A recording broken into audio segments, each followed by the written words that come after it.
सभी लोगों को मेरा नमस्कार। सर्वप्रथम हमारी टीम द्वारा काफल फर्म से सुबह 6 बजे बधानगढ़ी मंदिर परिसर हेतु प्रस्थान किया गया। प्रस्थान हमारे द्वारा सड़क मार्ग से लगभग 6 किलोमीटर कार से यात्रा प्रारंभ की गई।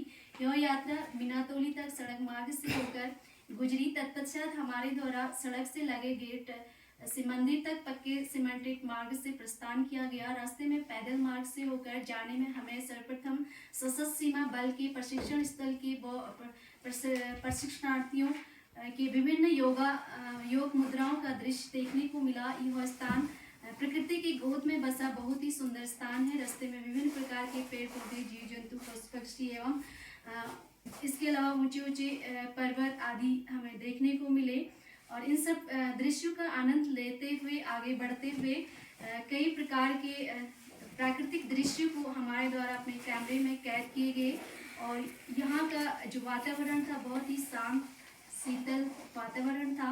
मंदिर परिसर में पहुंचकर हमारे द्वारा माँ बधानगढ़ी भगवती माता के दर्शन और पूजा अर्चना की गई। टीम के सभी सदस्यों द्वारा माता के कई भक्ति भावपूर्ण भजनों को वाद्य यंत्रों के माध्यम से प्रस्तुत किया गया। तत्पश्चात सभी भक्तगणों के द्वारा झंडाधार की ओर प्रस्थान किया गया। यहाँ भगवान भोलेनाथ के दर्शनों के साथ साथ रानी के स्नान करने वाले गुफा मार्ग का भी दर्शन हमारे द्वारा। यात्रा का प्रस्थान एपीएफ ट्रेनिंग के दौरान ही हम ट्रेनिंग के सभी साथियों ने 18/6/22 को बधानगढ़ी मंदिर चलने का प्रस्ताव बनाया। हम सभी साथीगण सुबह 6 बजे से गाड़ी के माध्यम से काफल फार्म से यात्रा प्रारंभ की। उसके बाद पैदल यात्रा सीढ़ीनुमा थी, जिसको लेकर कभी कभी मन में भय हो रहा था कि हम उतनी चढ़ाई पर चढ़ पाएंगे या नहीं, क्योंकि ये मेरा पहला अवसर था कि इतनी ऊंचाई पर जाना है यात्रा। कुछ लोगों ने इसको लेकर मना भी किया, लेकिन मैंने कहा चल देते हैं, जो देखा जाएगा। विभिन्न प्रकार के पेड़ पौधे, विभिन्न प्रजाति के पेड़ पौधे दिखाई दे रहे थे। कहीं बीच बीच में कुछ पशु पक्षियों की आवाज मन को लुभाव रही थी। मंदिर कुल 2200 मीटर की ऊंचाई पर स्थित था। यहाँ सुरई, काफल, वज्रदंती, पत्थर चट्टा, फर्ण, तुलसी, जंगली तुलसी, बाज, बांस आदि सभी प्रजाति के पेड़ पौधे दिखाई दे रहे थे। बिनातोली नामक स्थान शानदार वादियों के घने जंगल के बीच एक एसएसबी ट्रेनिंग सेंटर भी है। वहाँ हमने एसएसबी के जवान अपने को ट्रेनिंग के माध्यम से सशक्त बनाते हुए दिखे, जिसको देखकर एक साहस हमारे मन में एवं शरीर में पैदा हुआ। बिनातोली से लगभग 2.5 किलोमीटर की चढ़ाई सुंदर हसीन वादी के साथ सीढ़ीदार रास्ते में सुंदर हिमालय को निहारते हुए घने जंगलों से निकलती हवाओं की ठंडक लेते हुए बातचीत करते हुए हमारे कदम मंदिर की ओर बढ़े। ऊपर जिसे किले का नाम दिया गया है, चारों ओर घने जंगल के बीच घिरा हुआ है। इसमें विभिन्न प्रकार की वनस्पतियां बांस, ब्रास, काफल, सुरई, फर्ण, वज्रदंती, पत्थर चट्टा, विभिन्न प्रकार के घास देखने को मिले। अब ऐतिहासिक पक्ष यह माना जाता है कि इस टापू में वर्षों पहले एक सुंदर सरोवर हुआ करता था, जिसमें शिव पार्वती अक्सर स्नान किया करते थे। एक बार जब अंग ऋषि इस स्थान से ऊपर गुजर रहे थे, तब उनकी नज़र शिव एवं पार्वती पर पड़ी। इसको देखकर शिव पार्वती अंग ऋषि जगह छूटने लगे, जिसके कारण पार्वती उसी स्थान पर छुप गई एवं शंकर महादेव अंगारी देवी नामक स्थान पर चले गए, जो कि वर्तमान में गोमती नदी का एक उद्गम स्थान है। तब से ये दोनों स्थान अंगारी देवी एवं बधानगढ़ी नाम से विख्यात है। यह स्थान गढ़वाल के 52 गढ़ों में से एक यानी किला हुआ करता था, जिसे इस क्षेत्र यानी गढ़ के शासक निवास करते थे तथा अपना शासन चलाया करते थे। क्या अच्छा लगा।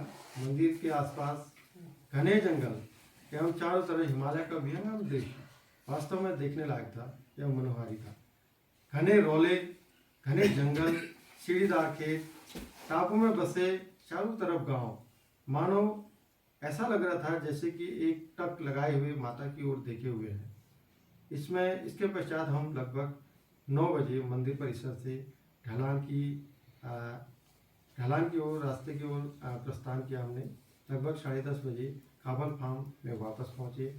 एपीएफ की इस कार्यशाला में सामाजिक विज्ञान के ऐतिहासिक, भौगोलिक, धार्मिक एवं सामाजिक एवं प्राकृतिक पक्ष को नजदीक से देखने का हमें एक सुंदर सा मौका है। ऐसी ही एक यात्रा का सहभागी बनने का अवसर मिला शनिवार 18 जून को। हम शिक्षक साथियों के समूह के साथ सुबह 6 बजे काफल फार्म वालदम से वाहन तक पैदल चढ़ाई चढ़कर पहुंचे। एक साथी जो पीछे छूट गए थे उनका इंतजार सड़क पर किया।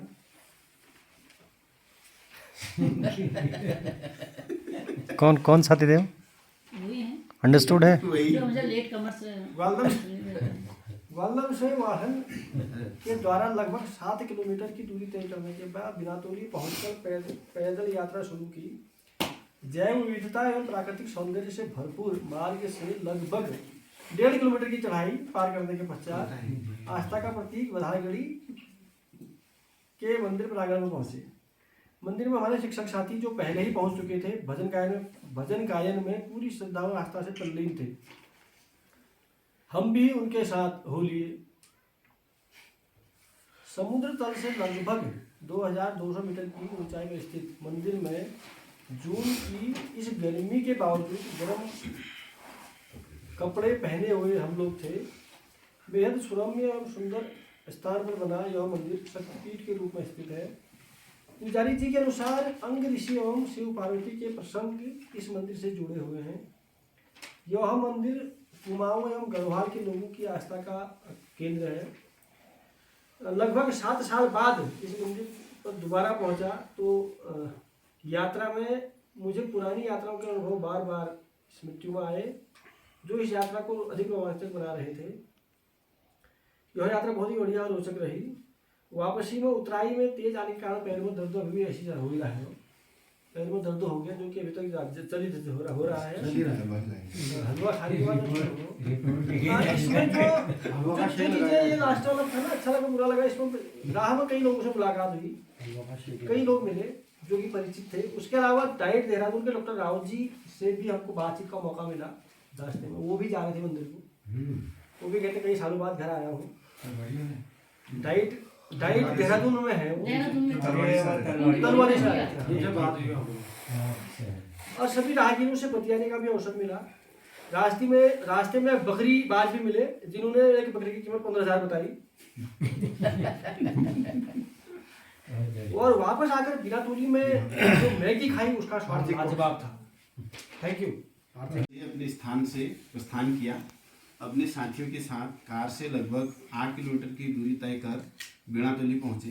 प्रातःकाल में ठंड अधिक थी तो चाय तो बनती ही थी।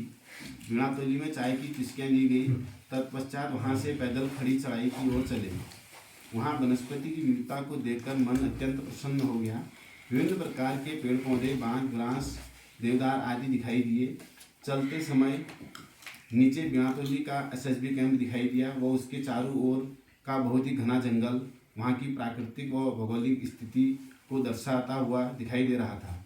बिनातोली से मंदिर की दूरी लगभग 3 किलोमीटर बताई जाती है। ऊपर चढ़ते समय कोई साथी आगे कोई पीछे छूट जाते। पीछे छूटने वालों में साथी विपिन जोशी जी उन्हें आवाज लगाते रहते और साहस देते रहते। चढ़ाई चढ़ने से थकान भी बहुत हो रही थी, साथ में पसीना भी। चलो अंततः मंदिर प्रांगण में पहुंच चुके थे। वहाँ का तापमान, जलवायु देखने लायक था। ठंडी ठंडी हवा के बीच सूर्यदेव भी बादलों के साथ लुका छिपी का आनंद ले रहे थे। वहाँ पर पहले गए साथियों द्वारा भजन कीर्तन किए जा रहे थे। भगवान के जयकारे के साथ मंदिर परिसर गूंज उठा था। समुद्र तल से मंदिर की ऊंचाई लगभग 2200 मीटर बताई जाती है। वहाँ पर चाय का आनंद लिया गया। उसके उपरांत मंदिर के ऊपर एक पहाड़ी है, वहाँ पर गए। वहाँ शिव जी का मंदिर व एक गुफा दिखाई दी। उस गुफा का ऐतिहासिक पक्ष बताया जाता है कि वहाँ से माँ पार्वती स्नान करने के लिए नीचे नदी तट नंद केसरी जाती थी, ऐसा धार्मिक पक्ष है। उसके उपरांत साथियों के साथ फोटो खींची गई और साथ ही वापस आने लगे। फिर से गाड़ी स्थल पहुंचकर साथियों संग वापस काफल फार्म आए।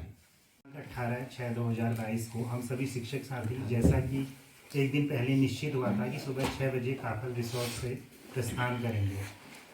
सुनियोजित कार्यक्रम के अनुसार हम सभी ने यथा समय पर प्रस्थान किया पूना जी के मार्गदर्शन में हम गाड़ी से बिंतोली तक गए।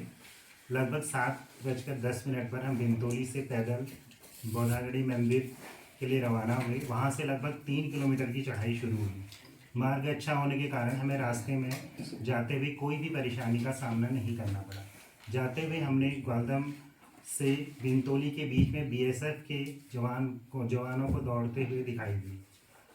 और बिंतोली से पाठक जी ने सभी की ओर से काली माता जी के लिए धूप, अगरबत्ती आदि पूजा का सामान लिया। सुबह का सुहावना मौसम हमें आगे बढ़ने के लिए ऊर्जावान बना रहा था। बांज के जंगलों से होते हुए बीच बीच में फोटो सेशन भी चलता था। मंदिर जाते हुए रास्ते में हमें तरह तरह के छोटे छोटे पौधे दिखाई दिए जो शायद ऊंचे या हिमालयी क्षेत्रों में ही पाए जाते हैं।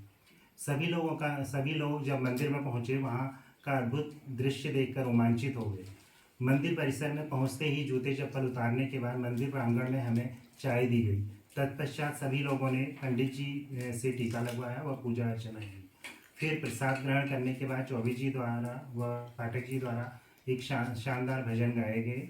पंडित जी ने मंदिर निर्माण के बारे में थोड़ा बहुत बताया कि जब शिव पार्वती जी जल विवाह कर रहे थे तो उन्हें अंग ऋषि के ध्यान को भंग हो गया और वहीं से पार्वती जी वहीं पर लीन हो गई और शिव जी अंगारी धाम में चले गए। तत्पश्चात हम वापस आए और बीच बीच में हमें वज्रदंती के वृक्ष छोटे छोटे पौधे भी दिखाई दिए, जहाँ से लगभग हम 9:30 पर फिर वापस आए। बड़ी ग्वालदम की यात्रा बहुत ही रोमांचक और यादगार यात्राओं में से एक थी। दिनांक 18/6/2022 को प्रातः 6 बजे हमने काफल रिसोर्ट से अपनी यात्रा प्रारंभ की। लगभग 50 मीटर की चढ़ाई चढ़ने के बाद हम लोग लगभग 10 किलोमीटर की दूरी कार से श्री पूना जी की कार से तय की। रास्ते में सड़क मार्ग में पड़ने वाले जंगल बहुत ही मनमोहक थे।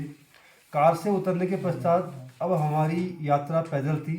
बिनातोली, जहां एसएसबी का ट्रेनिंग सेंटर तथा 2 चाय की दुकानें, एक जनरल स्टोर तथा एक जूस की दुकान थी, जहां हमें एसएसबी के जवान दौड़ते हुए दिखाई दिए। लगभग 7:05 प्रातः हमने पैदल चलना शुरू किया। काफ़ी फोटोग्राफी करते हुए लगभग 3 किलोमीटर की पैदल यात्रा के बाद हम लोग लगभग 8 बजे मंदिर पहुँचे। हिमालय में वैसे तो बादल लगे थे, लेकिन फिर भी त्रिशूल पर्वत की हिमाच्छादित पर्वतमालाएं कभी कभार दिखी जा रही थी। क्या अच्छा लगा इसमें मंदिर में भजन का आनंद जो लिया वो मुझे बहुत अच्छा लगा। धन्यवाद। हाँ सब बैठ के पढ़ोगे तो अच्छा लगेगा। अच्छे एक तो ज्यादा भी दिखा है। हाँ पढ़ लेगा। अच्छे यात्रा वृत्तांत और डायरी लेखन। यात्राएं प्राचीन काल से ही हमेशा जानने, समझने व खोजने का एक सशक्त माध्यम रहे हैं। यात्राओं का रोचक वृत्तांतों से ही आज हम अपने पाश्चात्य व वर्तमान को एक गठित तरीके से समझ पाए हैं। इसी क्रम में हम भी 17 मई को काफल कृषि फार्म में रहते हुए जब शाम को बौधागढ़ी मंदिर जाने की योजना तय हुई तो इस रोमांच के कारण सुबह नींद भी नियत 4:30 बजे में ही खुल गई। फिर साथ ही श्रीमान हेम पाठक जी के युवापन से हमें भी जल्दी तैयार होकर 6:20 में इस यात्रा में निकले। जैसे तैसे सबका साथ, सबकी देखरेख की भावना से हम भी सुरम्य वादियों एवं जैव विविधता से परिपूर्ण 3 किलोमीटर की खड़ी चढ़ाई को अपने फेफड़ों को शाबाशी देते हुए हम भी 8 बजे बौधागढ़ी मंदिर पहुंच ही गए। अंततः 5 किलोमीटर की सड़क यात्रा और 3 किलोमीटर की पैदल यात्रा रोमांचक रही। भौगोलिक स्थिति के बारे में अगर हम बात करें तो मंदिर उच्च पर्वतीय क्षेत्र में स्थित है, जहाँ से कुमाऊं और गढ़वाल के ऊंचे समांतर पर्वत श्रृंखलाएं स्पष्ट देखी जा सकती थी। बौधागढ़ी मंदिर लगभग समुद्र तल से 2200 मीटर ऊंचाई पर स्थित था। जैव विविधता। यह क्षेत्र विभिन्न प्रकार के पेड़ पौधों, पशु पक्षियों और जड़ी बूटियों से आच्छादित था। यहाँ पर बांस, बुरांस, देवदार पर्याप्त मात्रा में तथा चीड़ के पेड़ों की संख्या काफ़ी कम थी। वज्रदंती, पत्थर चट्टा, फर्न व विभिन्न प्रकार की घास भी पर्याप्त मात्रा में थी। कुछ पक्षियों की चहचहाने की आवाज़ें भी स्पष्ट सुनाई दे रही थी। मंदिर का ऐतिहासिक पक्ष। मंदिर परिसर पर माता बौधागढ़ी के दर्शन के उपरांत वहां पर पुजारी महोदय द्वारा मंदिर की ऐतिहासिक पृष्ठभूमि पर अवगत कराया कि यह मंदिर माता पार्वती के अपने आप को वहां पर उस स्थान पर स्नान के दौरान समा जाने के कारण अवस्थित हुआ। शिवजी द्वारा मंदिर से लगभग 10 किलोमीटर दूर गरुड़ गंगा के उद्गम स्थल पर स्थित अंग्यारी महादेव पर बसे हैं। बौधानगढ़ी गढ़वाल के 52 गढ़ों में से एक प्रसिद्ध गढ़ है। वहाँ तक पहुँचने में बार खोली भी दर्शित हुई, जहाँ पर जो राजा के सिपाही अपनी सुरक्षा के लिए उस खोली पर रुकते थे। मंदिर से 200 मीटर दूर एक किले का अवशेष है, जहाँ पर माता पार्वती का एक गुफा है, जहाँ के बारे में किंवदंती है कि यहाँ से पार्वती माता स्नान करने के लिए नदी पे जाती थी। अब क्या अच्छा लगा इसके बारे में। सामाजिक विज्ञान के सीखने के प्रतिबद्ध उद्देश्यों को साकार करने के लिए अवलोकन व यात्रा एक अहम भूमिका निभाते हैं। यह मुझे भी करीब से समझने का सौभाग्य मिला। धन्यवाद। बिहार ग्वालियर में स्थित प्रयोगशाला से दिनांक 18/6/2022 को शिक्षकों का एक भ्रमण दल प्रातः 6 बजे बधानगढ़ी मंदिर के लिए रवाना हुआ। बधानगढ़ी मंदिर यहाँ की लोक आस्था के लिए बहुत ही प्रसिद्ध है। यहाँ माता काली का भव्य मंदिर है। अरिझाल से एसएसबी के ट्रेनिंग कैंप तक सड़क मार्ग से लगभग 7 किलोमीटर की दूरी टैक्सी द्वारा तय की गई। वहाँ से लगभग 2.5 किलोमीटर पैदल मार्ग पर चलने के बाद दल गंतव्य तक पहुँचा। इस दल में बागेश्वर जनपद के तीनों विकास खंड के शिक्षक साथी एवं एपीएस के कार्यकर्ता शामिल थे। यात्रा मार्ग के चारों ओर चौड़ी पत्ती वाले वृक्षों का घना जंगल था, जिसमें बाघ, बुराह, देवदार के अलावा अनेक वृक्ष प्रजातियाँ थी। वज्रदंती और पाषाण भेद जैसी वनौषधियाँ भी इस मार्ग पर देखने को मिली। लगभग 10,000 फीट की ऊंचाई पर स्थित इस मंदिर में यात्रा मार्ग पर स्नेक लिली के पादप तथा अनेक फर्न प्रजाति के पौधे भी दृष्टिगोचर हुई। जनश्रुति है कि एक बार महादेव एवं पार्वती के स्नान करते हुए अंग ऋषि ने देख लिया था। इसके पश्चात माता पार्वती वहीं समाधिस्थ हो गई तथा भगवान शिव अग्न्यारी महादेव स्थित स्थान पर जाकर समाधिस्थ हो गए। तब से इन दोनों स्थानों पर पूजा अर्चना का क्रम जारी हो गया तथा ये दोनों स्थान लोक आस्था के अगाध केंद्र बनते रहे। इस मंदिर के पुजारी श्री गौड़ जी ने बताया कि गढ़वाल के 52 गढ़ों में से एक गढ़ बधानगढ़ी भी है, जिसमें समय समय पर राजा राज्य करते रहे। इस जानकारी से अन्य गढ़ों के बारे में जानकारी प्राप्त करने की तीव्र इच्छा भी सभी साथियों के मन में हुई कि आखिर वो गढ़वाल के 51 गढ़ कौन हैं जहां समय समय पर अनेक राजाओं ने राज्य किया। प्रातः 9 बजे दल ने वापसी की और 10 बजे वापस अरिझाल शिविर पर वापस पहुंच गए। यात्रा के दौरान अनेकों फ्लोरा, फौना और यहाँ की सामाजिक सांस्कृतिक पहलों पर हुई बातचीत का काफ़ी आनंद मिला। कुल मिलाकर यह सामाजिक भ्रमण काफ़ी रोचक और अविस्मरणीय रहा। धन्यवाद। वो है देवी का हुक्म। जैसे मंदिरों में हम जाते हैं ना, तो वही बिना पूर्व योजना के अचानक किसी धार्मिक, नैसर्गिक, पौराणिक व ऐतिहासिक स्थल पर जाने का रोमांच वाकई में मन मस्तिष्क को आज की आपाधापी वाली जीवन शैली में तरोताजा कर देता है।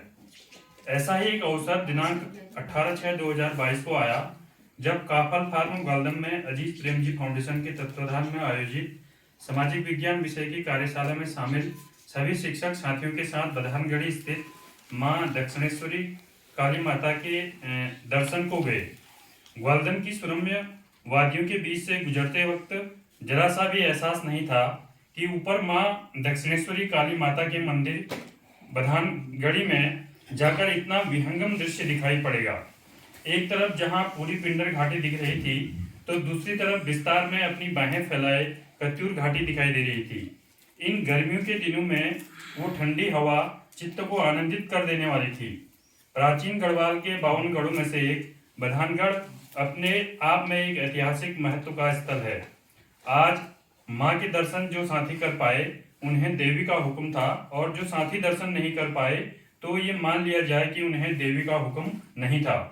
और मैं प्रत्यक्ष रूप से नहीं जा पाया तो यह मानकर मैंने अपने मन को समझा लिया कि इस बार देवी का हुक्म नहीं था। जय माता दी।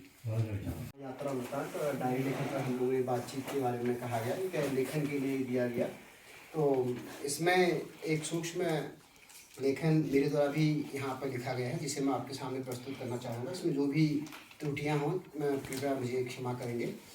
लेखक प्रकाश चंद्र चौबे है, राजकीय प्रधानाध्यापक राजकीय प्राथमिक सुंदील से ये छोटा सा यात्रा वृत्तांत आपके बीच में है 19/6/2022 का। प्रिय पाठक, यह एक बहुत सूक्ष्म यात्रा वृत्तांत है काफल फार्म ग्वालदम से प्रसिद्ध ऐतिहासिक मंदिर बधाणगढ़ी तक की। सुबह प्रातः 5 बजे उठकर प्रातःनित्य कर्म करने के बाद, चाय पीने के बाद ठीक 6 बजे प्रातः हमने यह यात्रा 2 टुकड़ियों में दलों में प्रारंभ की। लगभग 6-7 किलोमीटर आधे घंटे की यात्रा कार से करने के बाद हमारी टीम बधानगढ़ी के लिए पैदल मार्ग के मुख्य द्वार बीनातोली पहुंची। वहां से 2 किलोमीटर पैदल रास्ते में चढ़ाई का आनंद लेते हुए फोटो वीडियोस एवं प्राकृतिक सौंदर्य का आनंद लेते हुए हम मंदिर परिसर में पहुंचे। वहां का दृश्य बड़ा ही मनोहारी था। पूजा अर्चना भजन के बाद हमने वहां के पुरोहित जी से मंदिर के महात्म्य एवं भूमिका पर बातचीत की। उन्होंने अंग ऋषि के ध्यान भंग माँ पार्वती एवं भोलेनाथ की जल क्रीड़ा बताया, जिसमें माँ ने दक्षिणेश्वरी माँ के रूप में वहीं समाधि दी एवं शिव जी अंग्यारी महादेव के रूप में बस गए। दल में हम सब मिलाकर लगभग 15-16 लोग थे। वहाँ पर अवलोकन के बाद हमने नाना प्रकार के औषधि पौधे जिसमें बजदंती फल और उत्तराखंड का राज्य वृक्ष बुरांस के पेड़ बहुतायत में पाए गए। गर्मियों के इस मौसम में भी वहाँ का तापमान बहुत कम था। मौसम बड़ा सुहावना एवं अनुकूल था। वहाँ का शांत परिदृश्य एवं मंदिर परिसर बहुत अच्छा लगा। नमस्कार।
अरे सरर बाबा अरे शिशुणो को सागो सरर बाबा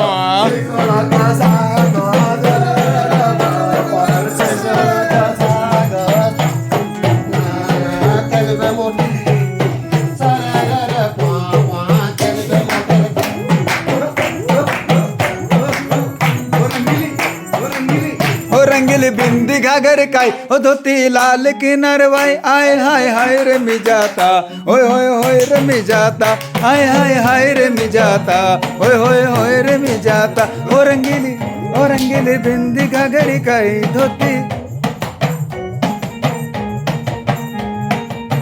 आय हाय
ऊसा निसा डांड्यो मां टेढ़ा मेढ़ा बाटो मां सरारा पा पा।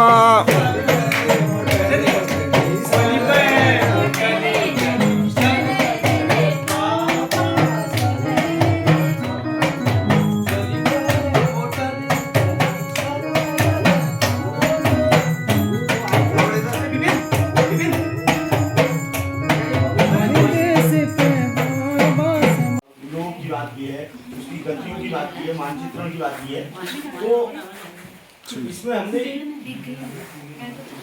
इन पाठों को पढ़ने के बाद, इनका अध्ययन करने के बाद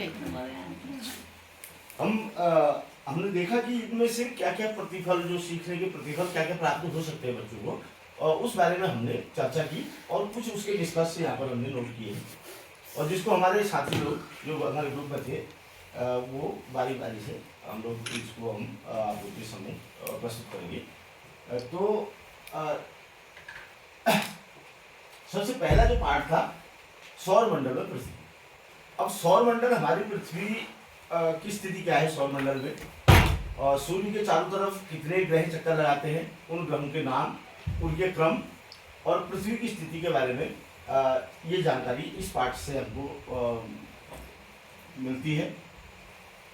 और इसमें जो जो आकाशीय पिंड होते हैं उनके बीच में क्या अंतर होता है, ग्रह उपग्रह के बीच में क्या अंतर है, तारा और ग्रह के बीच में क्या अंतर है, और इस प्रकार के जो जानकारियां हैं बच्चों की, वो उसकी ज्ञान में वृद्धि इससे होगी। और कहीं दिन ही दिन होगा और कहीं रात ही रात होगी, तो ये चीज़ें इसकी घूर्णन गति के द्वारा हम बता सकते हैं। परिक्रमण काल या परिक्रमण जो गति है वो ये है कि सूर्य के चारों ओर पृथ्वी का चक्कर लगाना, और वो उसमें कितना समय लेती है और उससे क्या परिवर्तन होते हैं, ऋतु परिवर्तन भी होते हैं। बच्चों को हम ऋतुओं के बारे में पहले ही जानकारी दे सकते हैं कि पृथ्वी की जो परिक्रमण गति है उससे किस मौसम में किस तरीके का ऋतु का परिवर्तन हो सकता है। अगला इसमें था लीप वर्ष जो कि हर चौथे साल लीप वर्ष होता है, तो वो किस तरीके से होता है उसमें हम उसको कैलेंडर के हिसाब से भी बच्चों को हम उसमें एक सहायता दे सकते हैं कैलेंडर की। और ये दिन रात का होना वो मैंने आपको घूर्णन गति में थोड़ा सा बता दिया था इसका जिक्र, और मौसमों का बदलना, तो ये भी इसमें थोड़ा बहुत आ गया है। अगला इसमें है मानचित्रों की समझ। मानचित्र एक है, तो मानचित्र विद्यालयों में अमूमन नजरी नक्शे तो बने होते हैं, और वो नजरी नक्शों को बच्चे अच्छी तरीके से पहचानते भी हैं, और इसी से क्या है दिशाओं का ज्ञान भी कहीं ना कहीं होता है। मैं जब छोटा था हम पढ़ते थे तो उस समय एक कहीं भी संबोध मुझे याद आ रहा है कि वो कहते थे कि अगर आप सूरज की ओर मुंह करके सुबह खड़े होते तो ठीक आपके पीछे पश्चिम होगा, आपके बाएं हाथ पे उत्तर होगा, आपके दाएं हाथ की तरफ दक्षिण होगा। तो कहीं ना कहीं इससे भी एक दिशाओं का ज्ञान आ जाता है, एक छोटा छोटा मानचित्र का खाका बन के तैयार हो जाता है दिमाग में। तो बीच या हमारे पर्यावरण में मौजूद जितने भी वस्तुएं हैं, जो संसाधन हैं, तो मानव जो है अपनी आवश्यकताओं की पूर्ति के लिए अपने ज्ञान से, अपने विवेक से, अपने कौशल से इनको संसाधन के रूप में उपयोग करता है। तो संसाधन प्रबंधन की, जैसे आपका भू संसाधन है या मृदा संसाधन है, जल संसाधन है, तो इन संसाधनों का हमें कैसे प्रयोग करना चाहिए, हमको इनका मिसयूज नहीं करना चाहिए। जैसे जल संसाधन है, तो जल संसाधन का भी हम लोग इतना ज़्यादा यूज कर रहे हैं कि आज के समय में जो शुद्ध जल है, पीने योग्य जल है, उसकी बहुत कम मात्रा मौजूद है। तो ये बात भी कही गई कि 2025 पे तो बहुत ज़्यादा कमी इसकी रहेगी जो शुद्ध जल है। तो इसके अलावा भू संसाधन है जिसका निरंतर ह्रास होते जा रहा है। इसका ह्रास का कारण क्या है कि हम लोग इतना ज़्यादा जो केमिकल यूज कर रहे हैं खेतों में, जैसे आपका यूरिया खाद, रासायनिक खाद या कीटनाशक दवाओं का उपयोग कर रहे हैं, तो उससे हमारी जो भूमि की जो गुणवत्ता है वो निरंतर उसका ह्रास होते जा रहा है।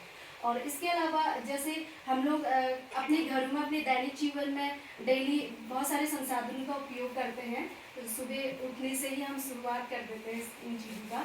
जैसे हम अपने घरों में बिजली का उपयोग करते हैं, तो बिजली का भी हमें कम से कम उपयोग करना चाहिए। जैसे हम जिस कमरे में जा रहे हैं तो उसी कमरे में हम लाइट ऑन करें जहाँ हमको ज़रूरत है, या पानी का हम उपयोग कर रहे हैं तो हमें जितनी ज़रूरत है। ऐसा एक सोचने का तरीका, व्यवहार करने का तरीका, तो उसमें क्या क्योंकि जब आदमी जीवित आदमी होता है तो वो व्यवहार जरूर करता है। एक व्यवहार सोशली एक्सेप्टेबल होता है, एक रिजेक्टिव वाला होता है। तो कौन रिजेक्ट करने लायक व्यवहार है? क्योंकि जब बच्चा या हम व्यवहार करते हैं तो कुछ व्यवहार ऐसे होते हैं जो समाज के द्वारा स्वीकृत नहीं होते, क्योंकि उससे सामाजिक जो हमारी व्यवस्था बनी है उस व्यवस्था को आघात पहुंचता है या उसको नुकसान पहुंचता है। तो समाज एक बेहतरीन तरीके से आगे बढ़ता रहे, इसके लिए जरूरी है कि हम उन सामाजिक व्यवहार प्रतिमानों को समझें। तो यही कोशिश हमारे पाठ्यक्रम में भी होती है कि बच्चे को रिश्ते नातों की समझ कराई जाती है, कैसे व्यवहार किया जाता है इसकी समझ कराई जाती है। तो जो कुछ भी हम, चाहे प्रार्थना सभा का मसला हो या क्लासरूम में बैठने का मसला हो या विश करने का मसला हो, ये तमाम चीज़ें हम इसीलिए सिखा जाते हैं, फिर एक समय के बाद वो उसकी आदत का हिस्सा बन जाता है। अगर हमने प्रार्थना सभा में उनको बहुत सारी बातें बताई तो इसका लर्निंग आउटकम ये है कि क्या बच्चे में, मान लीजिए वो हमने पहले दिन मान लीजिए बच्चे काफ़ी इधर उधर बिखरे पड़े हैं और हमने कहा भाई सीधे लाइन में खड़े हो जाओ, तो सारे लोग अगर दूसरे दिन से बगैर कहे प्रार्थना के समय अगर अपना क्रमबद्ध खड़े हो रहे तो उन्हें एक प्रतिमान को स्वीकार